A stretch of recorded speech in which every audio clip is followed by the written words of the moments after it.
Bismillahirrahmanirrahim. Assalamualaikum warahmatullahi wabarakatuh. Halo semuanya, perkenalkan nama saya Rizky Alfiani Adrian dengan NIM 12580102018. Jadi, di sini saya akan mempresentasikan suatu mini riset artikel saya yang berjudul tentang peran disiplin mata kuliah filsafat ilmu dalam strategi pendidikan mahasiswa ilmu bidang administrasi publik. Ya, oke teman-teman, kita langsung aja ke presentasinya ya. Cekidot. Halo semuanya. Jadi di sini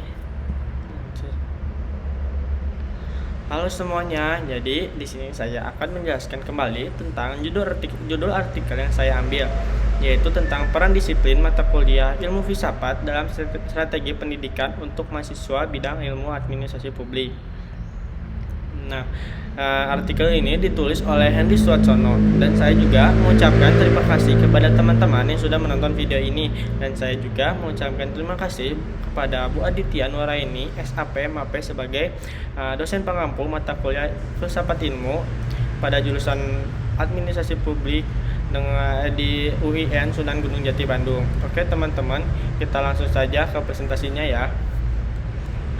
Nah, yang pertama itu ada pendahuluan. Jadi dalam pendahuluan ini dijelaskan bahwa filsafat memiliki peran penting dalam membentuk kompetensi umum mahasiswa administrasi publik seperti berpikir kritis, etika, dan kesadaran budaya dipengaruhi oleh filosofi. Namun ketika mata kuliah filsafat teoritis menjadi dominan dalam kurikulum, itu justru menimbulkan banyak masalah teman-teman. Kurikulum tidak berfokus pada pengembangan keterampilan dan penuh dengan teori abstrak yang tidak relevan dengan kebutuhan dunia kerja.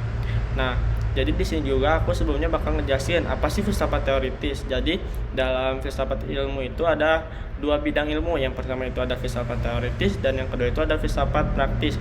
Jadi filsafat teoritis adalah filsafat yang berusaha mencari tahu tentang segala sesuatu kebenaran yang ada di dunia ini. Tujuannya bukan untuk langsung dipraktikkan, tapi untuk memahami dunia dan kehidupan dengan berpikir secara mendalam. Yang kedua itu ada filsafat praktis. Jadi filsafat praktis adalah filsafat yang digunakan untuk mengatur bagaimana manusia seharusnya hidup dan bertindak. Tujuannya agar manusia bisa hidup dengan baik, adil, dan bijaksana. Nah, kesimpulan dari dua bidang ilmu tersebut. Nah, jadi filsafat teoritis membantu kita memahami dunia dan kebenaran, sedangkan filsafat praktis membantu kita menjalani hidup dengan benar dan bijak. Oke, teman-teman, langsung saja kita lanjut ya. Yang kedua itu ada rumusan masalah. Jadi rumusan masalah itu dijelaskan bahwa permasalahan utama yang diangkat dalam penelitian ini adalah bagaimana mengatasi tumpang tindih kurikulum akibat dominasi filsafat teoritis, bagaimana menyesuaikan kurikulum administrasi publik agar sejalan dengan kebutuhan pasar kerja nasional dan internasional tanpa kehilangan identitas akademik, serta bagaimana meningkatkan penggunaan bahasa Inggris agar sesuai dengan standar global. Selanjutnya ada tujuan penelitian. Jadi tujuan penelitian pada artikel ini adalah untuk mengidentifikasi model optimal integrasi filsafat dalam kurikulum administrasi publik. Selain itu, penelitian berupaya menyusun strategi pendidikan yang relevan dengan kebutuhan dunia kerja dan tuntutan globalisasi, serta menggali strategi pendidikan pengelolaan yang sesuai untuk pelatihan pegawai negeri. Selanjutnya ada metode penelitian.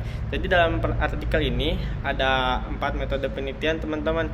Yang pertama ada pendekatan analisis budaya, sejarah, yaitu untuk memahami konteks historis pengaruh filsafat dalam pendidikan administrasi publik. Yang kedua itu ada metode komparatif, yaitu untuk membandingkan program pendidikan administrasi publik di berbagai institusi pendidikan, baik di tingkat nasional maupun internasional. Yang ketiga itu ada metode struktural fungsional, yaitu untuk menganalisis hubungan antara komponen dalam kurikulum.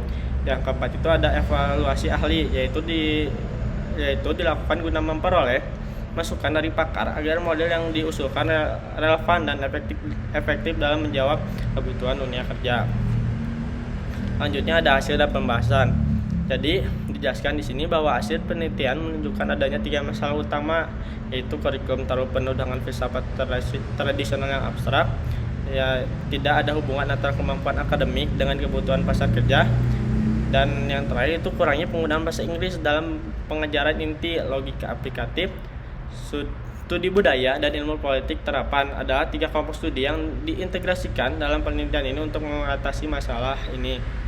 Nah, teman-teman, di dalam artikel ini dinyatakan atau dijelaskan bahwa ternyata filsafat dental teoritis atau tradisional yang abstrak itu ternyata tidak relevan teman-teman dengan kebutuhan dunia kerja, karena di zaman modern ini kita harus memanfaatkan teknologi, dan apalagi kita jika ingin bersaing dengan dengan internasional atau dengan negara lain, yang pastinya kita juga harus mempelajari bahasa Inggris teman-teman.